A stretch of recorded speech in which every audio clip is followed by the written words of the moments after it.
and welcome back to Aamsuntitledpodcast. I'm Am. Hi, if you've never met me before, it's really nice to meet you. Welcome to my Percy Jackson dedicated podcast. In today's episode, we are going to be chatting through chapters 11 to 15 in Wrath of the Triple Goddess. Now, I finished the book last night and it was just oh my God, it was just everything. Like when I finished it, it was so bittersweet because I was really sad that the book had come to an end, but it ended on such an amazing note. And I loved the whole journey and I can't wait to share more with you guys as we get close towards the end. I just wanted to say something that I forgot to mention, which I completely didn't register to me until I went to upload the episode, and by then it was too late to talk about this. Um, I hit 50 episodes. 50 episodes. Isn't that just like insane? Like, I was just sitting there, like, as I was editing, and obviously I label my podcast numbers, and I have like a spreadsheet where I have the podcast number, like the episode number, and I have like obviously the title of what the podcast is going to be. And when I was editing, I noticed that it was 50 episodes. I was like, oh my God, I've been doing this for 50 episodes. Isn't that just like insane? I feel like the last 7 months have like absolutely just flown by. And I've not even realized. I clearly didn't realize. I clearly didn't clock when I was recording the last episode. But I just wanted to say a huge thank you to you guys. Anybody that tunes into an episode, follows me on socials, or even just listens in on my YouTube channel or Spotify. I'm so grateful to you guys for all your support. It means honestly the absolute world to me. Like I cannot put into words how much it means to me. And I see you guys as like my found family and people who share a genuine interest in this as well. And yeah, it just makes me so happy. And of course, I just wanted to say a big thank you to Rick, without whom all this wouldn't be possible. Like, this podcast wouldn't exist. My love for reading wouldn't exist without him. So I just wanted to say a huge thank you to him as well. Wrath of the Triple Goddess was better than anything I thought it could be. And yeah, it was definitely worth the wait. So I just wanted to say a big thank you to everybody who's listening in. And yeah, definitely a lot more to come. Cheers to the next 50 episodes because I'm not going anywhere anytime soon. And I think I'll have a proper celebration when I hit 100 episodes, but we'll see. I have planned like up until 100 episodes of what I'm gonna do. But yeah, we'll cross that bridge when we get there. So yeah, just thank you guys so much. I love you guys, and let's move on because I've already been talking for 3 minutes and we haven't started talking about the book yet. So let's do it. Chapter 11 is We Have Pizza with Extra Tears. So Percy introduces Nope to Annabeth and Grover, this little puppy hellhound. It's so cute. Oh. And Num, Num, oh my God. Nope jumped on Annabeth, and she's so natural with dogs, guys. And it just made me think of like seeing Percabeth with like their own little one. It would just honestly, my heart would just explode. Like I'd be so happy for that. I know a dog, a hellhound puppy is slightly different to a human being, but I just thought it was really cute, and I just think that Annabeth is really maternal. I think she'll be in the best mum. Like I think she'll be everything Athena isn't, which is great. Um, Percy asks Grover if he can heal Nope because bless him, he's got an injury on his back. Oh, but Grover's not looking him in the eyes, and I know why that is. Like he's still carrying around that guilt of what had happened earlier on, the mistake that he made, and I think because obviously him and Percy share this empathy link, I think Grover knows and was well aware of how angry Percy actually was with him without Percy even saying anything. And like I said, we talked about the justification of Percy's anger, but also I talked about like Grover making a mistake in the last episode. So if you want to hear more about that, highly recommend tuning into the last episode. Also, before I forget, this episode contains major spoilers from the book. So if you haven't read it yet, highly recommend reading before you listen. I know I should have said that at the beginning, it's just occurred to me right now. And Percy and Annabeth went to clean up. So basically just have a shower, get refreshed, that sort of thing. Annabeth had ordered a pizza just to lighten the mood a little bit. Although after everything that happened in the last episode, in the last few chapters, I don't think there's really anything that can be done to kind of take the awkwardness out of the situation. It turns out Grover actually healed Nope, and he was pretty much as good as new. Percy suggests using Hecate's torches, but Annabeth says that they shouldn't. Honestly, I'm with Annabeth on that. I don't think that using the torches is the wisest idea, just because I can just imagine like 100 things going wrong. And obviously, if they're wielded by a goddess, they're probably a lot more difficult to wield than we can probably comprehend, but I guess we'll see. Grover's still crying because he messed up. And, Annabeth, the good friend that she is, she just reassures him that, everybody makes a mistake. And what's so funny about that moment is like she sits there listing all the times that Percy messed up. I mean, if we think about it, when we get to Heroes of Olympus, we'll talk about this a little bit more. But the guy had a nosebleed and woke up Mother Earth. So I guess he can't really say anything and he doesn't really have a leg to stand on. So I love that Annabeth makes Grover feel better by talking about the times Percy's messed up. And I think it's a really important thing that Rick is trying to demonstrate to us as the audience that look, everybody makes mistakes. Even the most perfect person will make a wrong decision, and that's okay. It's part of being human. And like, although he sees these guys as demigods, they're half gods, but they are still half human. They can make these big mistakes, and that's okay because everybody makes a mistake. And there was a cute little Perspeth moment here, which was, "Are you running down the list of the times I messed up?" I asked Annabeth. She shrugged. "You're cute when you mess up." Aw, that's. Do you know what? They're just so cute. Like I just don't know any other way to describe them, and they just have like such a back and forth relationship, and I just love it. I think they're great. Grover thinks that they're gonna die on Halloween, and that obviously because he sent out the party invitations to call all their friends from camp to come and party with them. He thinks that Hecate is going to kill them in front of their friends. Um, well, yeah, I actually wouldn't put it past her. It seems like something she would do. Annabeth says she's going to call in sick in school just so she can obviously stay behind and help Grover out. And Percy suggests to do the same, but she doesn't let him. She says that, oh, you have to go to school. So funny. They literally give off an old married couple vibe, and I think that's what I love so much about them. Um, it's like they've been married for like 50 years or something. It's great. Annabeth says that tomorrow she's going into Hecate's special library to learn more about Gale and Hecuba so they can find clues on how to find them. And Grover says that he'll spend the day trying to clean up the mess that is the house at the minute. And when Percy comes home from school, they'll go out searching for the pets. Grover and Nope sort of fall asleep, and Percy comforts Annabeth, telling her that they'll get through this. After all, they had been through way worse. And it's true, like, they trekked through Tartarus together. Um, I don't believe that there is anything or any challenge that they could come up against that they wouldn't succeed in. And as cheesy as it sounds, like as long as they're with each other, like I genuinely don't think that anything is impossible for them. And Percy obviously tidied up dinner and he got ready for bed and went to sleep. Chapter 12 is I get scored by an old friend. Now, this old friend thing, I was just thinking about all the people that could show up, and this one person came across my mind, and they actually showed up, and I was really happy. So the chapter opens up with Percy in school looking for Eudora, but he can't find her. He figured that the best thing he could do is to talk to Dr. Sharma because she knew all about historical figures and he could ask her if she knew anything about Hecuba. So before, did I mention this? I can't remember if I mentioned it on the podcast or not, but Hecuba was the queen of Troy before she was overthrown and her children were enslaved and she killed herself. Yeah, so really, really sad story actually. And, he wanted to learn more about her to see if he could find any clues on how to find her. But when he went to her desk, he found a man there instead. And anybody want to take a guess as to who it was? I guessed correctly. I was really happy that I guessed correctly. It's Mr. Bruno, guys. It's Chiron.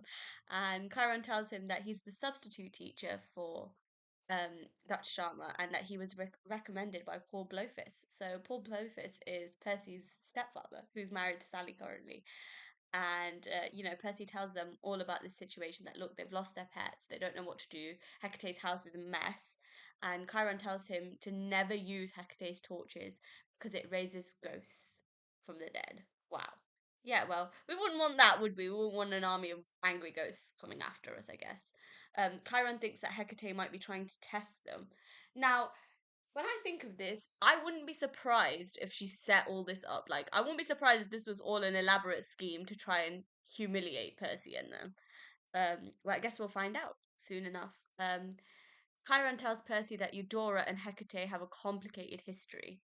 Now, that explains why Eudora's acting all shady and she's just conveniently disappeared whenever Percy's looking for her. And it just made me really want to know what had happened there. Like, Eudora and Hecate, like, I just I just wanted to know more. Like, I wanted to know why their wires had been crossed over the years, but we'll see. We'll come back to that. That's revealed a little bit later on in the book, so I'm not going to be talking about that right now. Um, Chiron tells Percy about what happened to Hecuba before Hecate turned her into a dog, and he suggests that she might have gone to Astoria, which is a Greek community, um, because obviously it might have reminded her of her home, and she could be causing trouble there. So they need to find her fast. Past. Oh my gosh! Can you guys tell I had a horrible sleep last night? So no pressure or anything to find her. She could be causing an absolute chaos, but no pressure to find her or anything. Chiron thinks that note might be useful in helping Hecuba since she's still haunted by the deaths of her own children. So Chiron's sort of suggesting to play on her maternal instinct a little bit in order to lure her into a trap. And all of a sudden, a plan is formed in Percy's mind, and he thanks Mr. Bruner for all his help, and that's where the chapter comes to an end. We got a Chiron cameo. These cameos are getting better and better, honestly. I did sort of didn't expect it at the beginning until he mentioned the old friend thing, and I was like, yeah, okay, yeah, I get it. Chapter 13 is I get extra time and candy corn. So Hecate comes to see Percy on the subway just to check in on them, just to ask how everything's going. She asks if everything is okay. Well, aside from her pets running away and her house looking like a mess, yeah, I would say everything is under complete control. Note the sarcasm, guys. She says that she was just an island helping people prepare for a festival in her honor. Now, I don't know if her helping in a festival for her honor is narcissistic or not. I don't know. You guys let me know what you think. Is it narcissistic to prepare for a festival in your honor? I have no idea. We'll come back to that. Percy asks her if she would consider extending her trip to another day, basically trying to buy them to decide. Oh my god, way to make it so bloody obvious that something has gone wrong. I swear his brain is actually full of seaweed. Like, I think all those months in the sea and stuff has probably not done him any favors, to be honest. But yeah, Percy. Ugh, word vomit again. Percy suggests for her to come home on Saturday morning instead of Friday, and she agrees, saying that now she can go to the festival in Transylvania. Now, that seemed a little bit sus to me because she all of a sudden just agreed, like with no arguments and no hesitations. Yeah, that kind of left me on edge a little bit because I was like, oh, is she suspecting that something's up? And she disappears, obviously, from the subway and she leaves her bag of candy corn behind. Percy goes back to meet up with Grover and Annabeth, and he gives the candy corn to Grover. Nope has given them all a new nickname. Now, these nicknames are really cute. Well, aside from Percy's one, I think it's very cute. So, Annabeth's nickname is Mum, Grover is Chew Toy, and Percy is Alley Boy. Let's just say Percy wasn't the most impressed by that nickname, but I think it's absolute gold. He tells them that he has bought them a few more hours as he's managed to convince Hecate to return on Saturday morning instead of Friday in the evening. Grover says that he's tried his best to fix the house, but it's nothing like when they first walked in initially. Annabeth has basically learned what Percy did from Chiron, except she had to work harder and translate everything from ancient Greek into English. Um, Percy thinks that Hecate might be trying to tempt them into making bad choices. So, in other words, she's trying to make them stand at a crossroad and make a choice, and preferably a bad choice so that she can wipe them out of existence. They decide to head to Astoria and take Nope as bait, basically. So, they're taking Chiron's advice and trying to find Hecuba in the environment that Chiron thinks that she might be. We'll see what happens. Chapter 14 is we find some dead guys. So the trio arrive in Astoria. Grover tells them that he can smell something, and Annabeth meets Athena. Oh, that's good. To be honest, it was a short and sweet conversation. Athena just sort of asked her, like, "Oh, what are you doing here?" And she said that they're on the quest. It was a very minimal conversation. Thank God it had nothing to do with Percy. Notes runs in the direction of the smell that obviously Grover says that he can smell. And Grover is certain that Hecuba has made tracks and they hear a scream in the distance, like ear-piercing scream, and the mortals are running away from something, saying they're running from giant rats. I can assure you it is definitely not giant rats. They see Hecuba outside, so they're wondering what was actually inside the restaurant. And Annabeth realizes that Hecuba had summoned Trojan soldier spirits to scare the mortals. Great, we have a dog that can summon the dead. That's just great. And one of Hecuba's many talents is summoning angry soldier spirits. Wow. And Hecuba disappears into the shadows just as the soldiers come to attack the trio. Two corpses pile on top of Percy with their hands wrapped around his neck, and they send him into a fever dream, and he starts sobbing uncontrollably. My poor baby. And all he sees is the vision of Hecuba, and he sees her enslaved by Achaean troops, and her children were slaughtered right in front of her. And Percy feels like it's literally happening to him. Like he all of a sudden gets possessed and he starts shouting, kill the Greeks, and the dream is gone. Now, that was really like scary, and it kind of gave me a bit of a Heroes of Olympus vibe. Like these books, like so far, Chalice of the Gods and Wrath of the Triple Goddess, have not been as intense as Heroes of Olympus. So next we're going to be reading Heroes of Olympus together, and you'll see it gradually gets darker and darker. Now that vision really scared me. Like I'm not joking. When I was reading it, my heart was like hammering in my chest, and like my heart was in my mouth. I was like, oh my god, I felt like I was experiencing it. It was really sad, and I guess it's sort of Rick's way of showing the audience that look, Hecuba's had it rough. Like long before Hecate changed her life, like things have happened to her in the past that are just awful. And when people have awful things happen in their past, they think that that defines them. And I think what Rick is trying to teach us is that just because something happened in your past doesn't mean it defines who you are now. But we'll come more on to that later on. Grover and Annabeth come to check on him.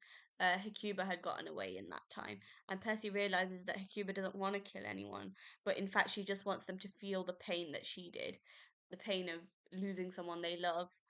And obviously, she killed herself, and she was enslaved, and her whole home was destroyed right in front of her. I can't possibly imagine how that must have felt.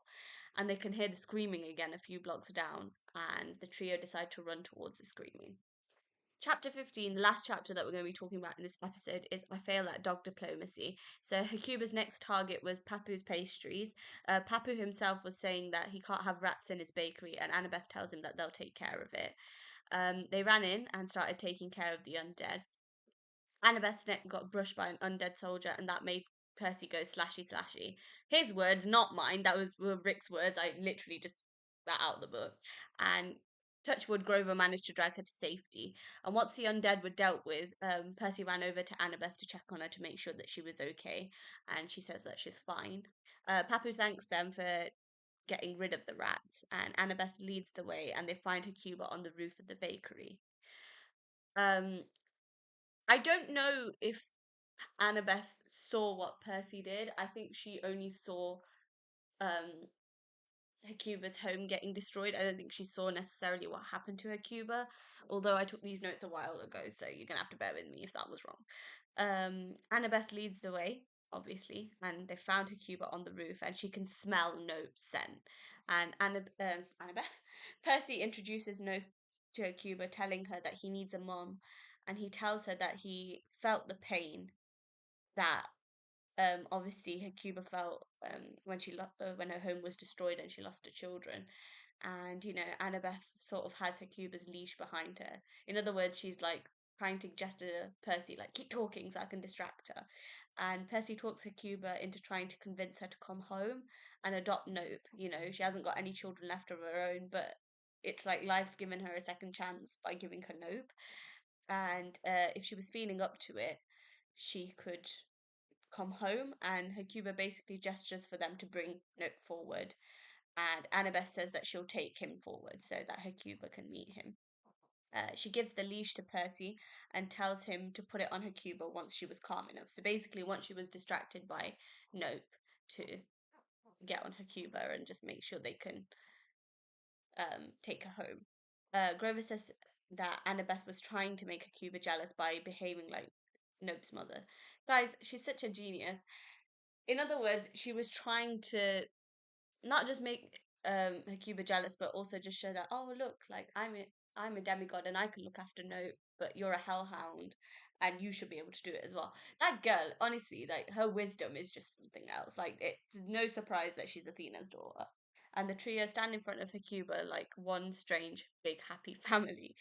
There was a little Percabeth moment here, which was so cute, and it made me like smile from like ear to ear when I read it. Which was I caught a glance from Grover. He was beaming at me like, "See, Annabeth will great and will make a great mom." Dude, I thought one thing at a time. I'm still working on college applications. Guys, Grover is one of us. Like he wants to see his friends settle down and have a family too. And you know what? Like once they get through these college applications, if Rick just wrote like a short story about Percabeth's family like later on in life, I'd be so happy. Like I'd be content with that. Although I don't ever want him to stop writing these books. Like I always want something to look forward to. But I think that one day they'll make great parents. So Rick, please, if you're listening to this, I'm begging you, please make it happen. Please make it happen. I would love to see it. I think I would be like an absolute mess when I read it. I'd be sobbing. And I also think that's one of my favorite quotes in the whole book. I think just oh, Grover's just a fellow shipper, guys, and that just makes me love him even more than I already did. Hecuba moves Annabeth away from Nope with her snout, and Annabeth gives Nope to Percy. Percy somehow manages to grab Nope with one hand and puts Hecuba's leash on as well. And Hecuba, being the intelligent hellhound that she is, realizes what was going on and she raced off the roof, dragging Percy and Nope with her as they disappeared into the shadow world. So basically, she's taken them for a shadow world ride. um, Final thoughts. Let's just sort of wrap this up now.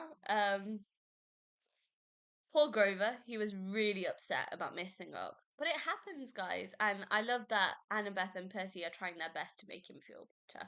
Guys, good people make bad choices. It happens.